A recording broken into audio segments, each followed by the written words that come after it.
almost 4 years into the conflict, are we reaching the end of the war in Ukraine?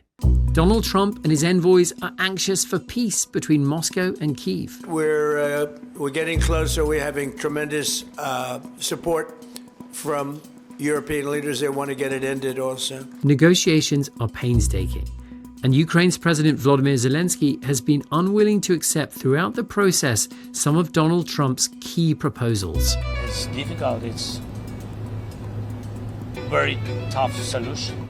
Vladimir Putin is sphinx-like in Moscow. It's hard to read what he makes of the negotiations, whether he wants to make a peace deal or whether he wants to continue the war while Russia has momentum on the battlefield. And from outside Russia, the views of ordinary Russians are equally hard to read. That's why today we're speaking with Steve Rosenberg, the BBC's Russia editor, to get the view from Moscow. From the BBC, I'm Tristan Redman. And today on The Global Story, is there a peace deal that Vladimir Putin would be willing to accept?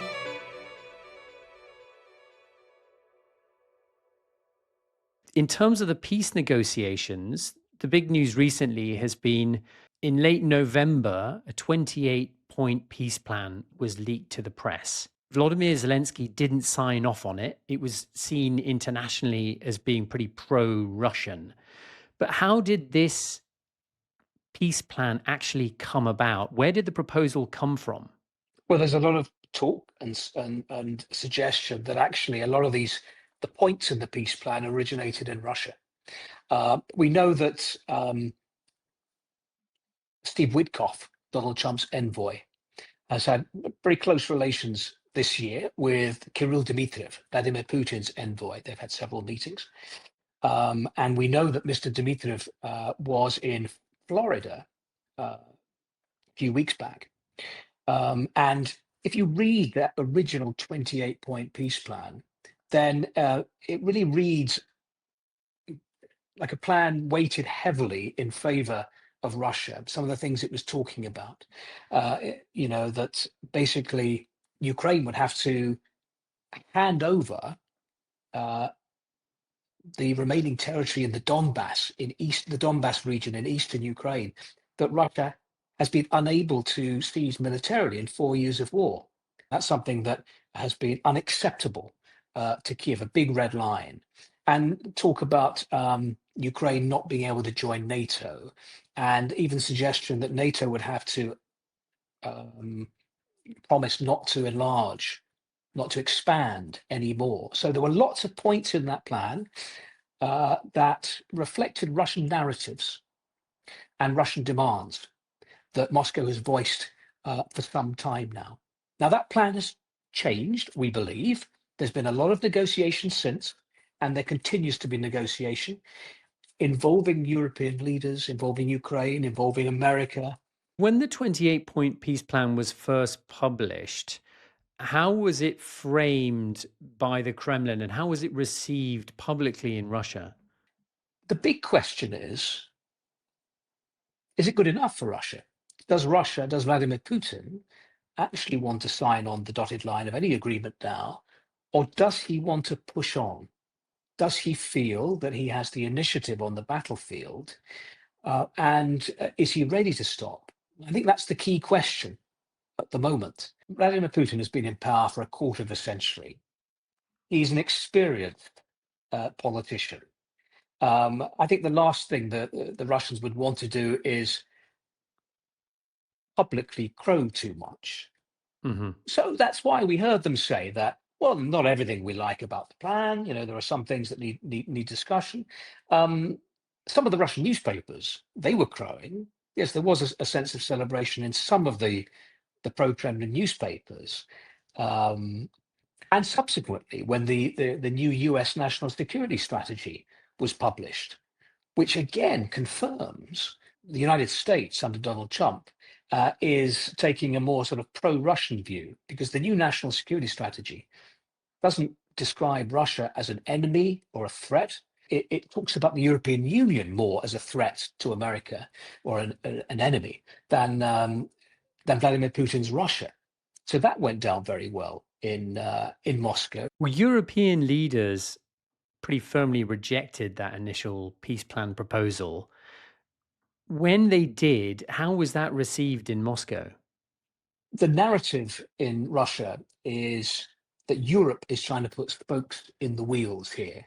When you listen to Russian officials, when you listen to Russian state television, when you read the ultra pro-Kremlin newspapers here, the general line is Donald Trump is doing his best, sincerely wanting to end the war in Ukraine, and it's nasty Europe and it's nasty Kiev who are doing all they can to scupper Donald Trump's peace plan.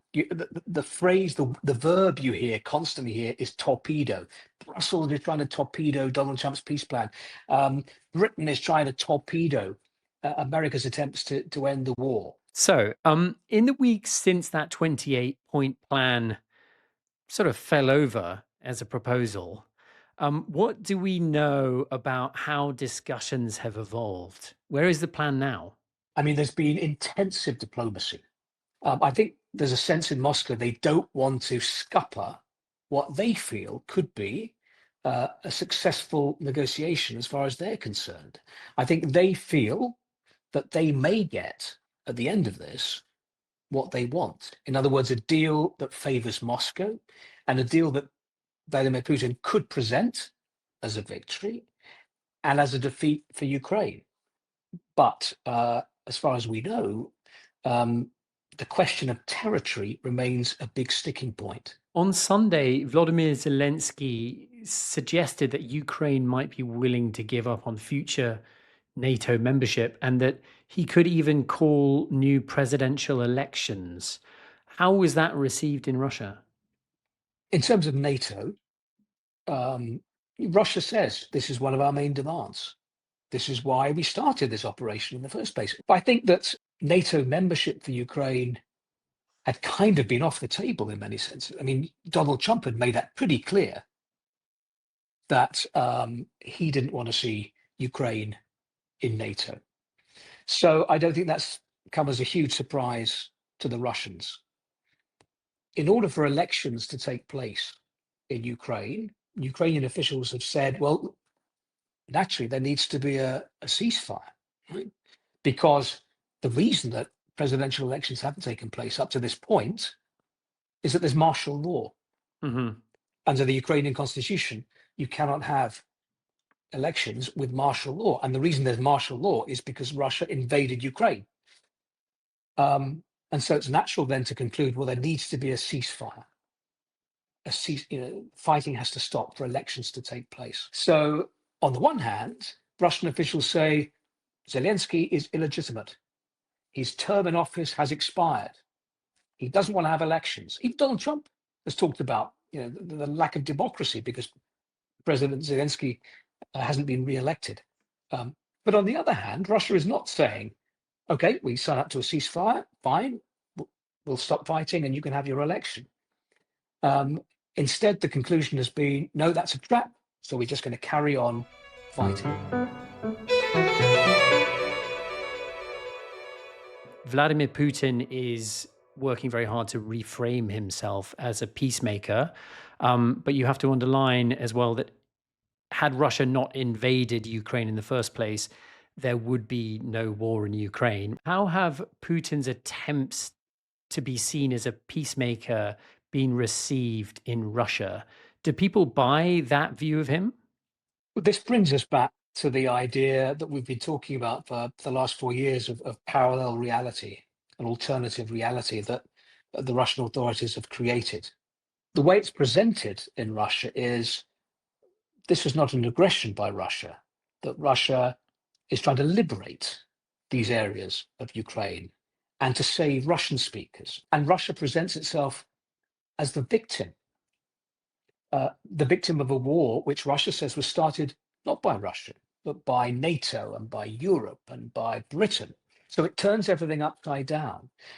And there are people in Russia who accept that. And there are other people who perhaps don't believe it completely. And they realize there's nothing that they can do about the situation. And they just get on with their lives and wait for this nightmare to be over.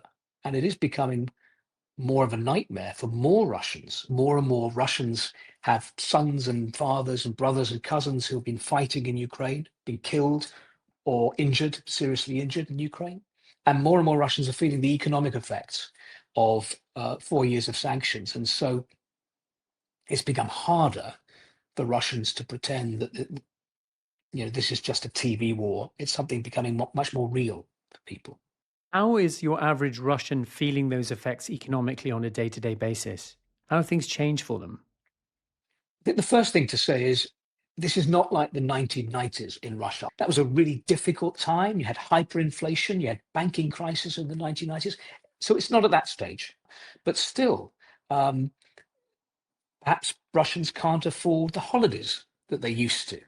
Perhaps they can't afford the car of choice that they wanted. While Russia is waging this war, it's also waging a war domestically, trying to establish the state control over the internet and information. And so what we're seeing is WhatsApp being blocked, Telegram having trouble working. Things are becoming more inconvenient for Russians. So even if you don't know anyone or have a loved one who's fighting in Ukraine, life is being affected by what's happening. So you have this kind of double-headed eagle, like the Russian national symbol, the double-headed eagle. And I'm constantly reminded about this. And in this case, you've got one head saying, everything's going well for us on the battlefield, Russia's going to win, Ukraine must capitulate.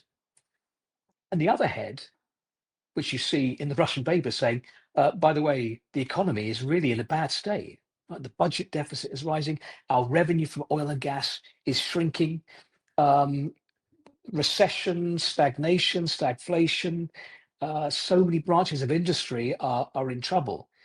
So you've got these two different things. You've got the bravado and you've got the boasting and you've got the admission that actually, yeah, there are serious economic problems which need to be addressed somehow. When you speak to ordinary Russians, Steve, who do they blame for the state of the economy? Well, we speak to a lot of Russians in towns and cities across the country.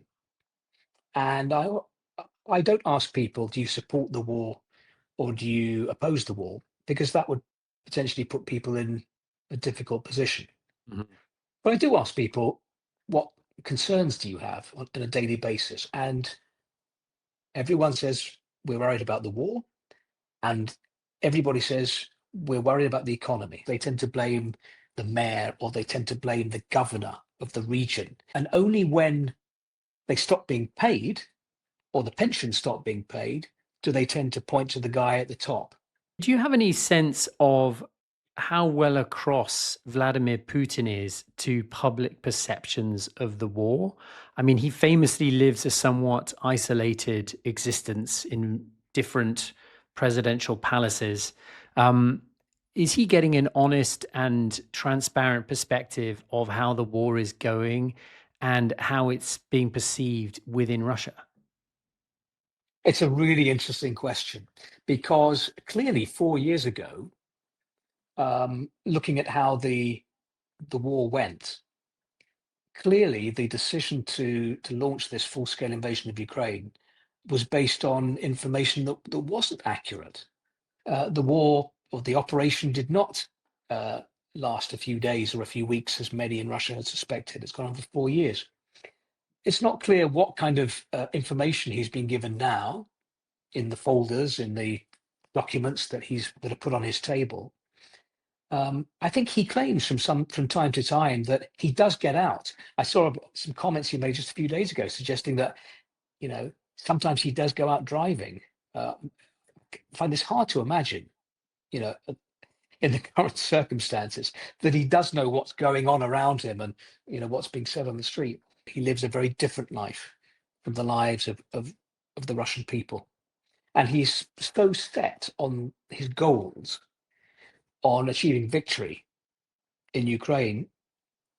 When you think about how many Russian soldiers may have been killed in the last 4 years, and the damage to the Russian economy, for him, victory is paramount. It's almost become existential for Vladimir Putin, I think, for his system.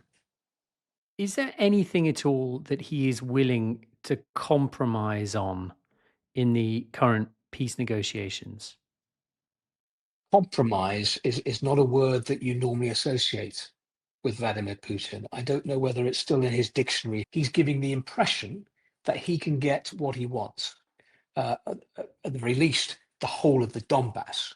And we don't know what discussions are going on behind closed doors, but there is no sign, at least, from the Kremlin that it is prepared to compromise on that. So you mentioned to one of the producers when we were setting up this interview that there is an important date looming in early January. Could you explain why that is? Yeah, that's right, because in early January, the special military operation, Russia's war in Ukraine, will have gone on longer than what's known here as the Great Patriotic War, how Russians refer to the Second World War, right? From 1941, when Hitler invaded the Soviet Union, to Victory Day in 45. And that's quite an amazing fact, because, as I say, this was supposed to have been a special military operation just lasting a few days, few weeks. Mhm. And to think that it may be going on longer than the Second World War, as far as Russia is concerned, that's quite a sobering thought. Steve, it's December, so it's that time of year when foreign correspondents like yourself get asked what's going to happen next year. What's your prediction on the Russia beat for 2026, please? Domestically, I don't have much optimism. I think even if the war comes to an end, even if there is a peace agreement, domestically, we're going to see the screws being tightened even more. Because if large numbers of Russian troops come back from the front, imagine hundreds of thousands of traumatized Russian soldiers returning to towns, villages across Russia. That is going to put a lot of pressure on the country. When soldiers come back, it's a huge problem. People suffering from PTSD, and already the Russian press is full of reports of Russian soldiers coming back from the front temporarily and crimes being committed. So I think we're going to see a difficult situation socially.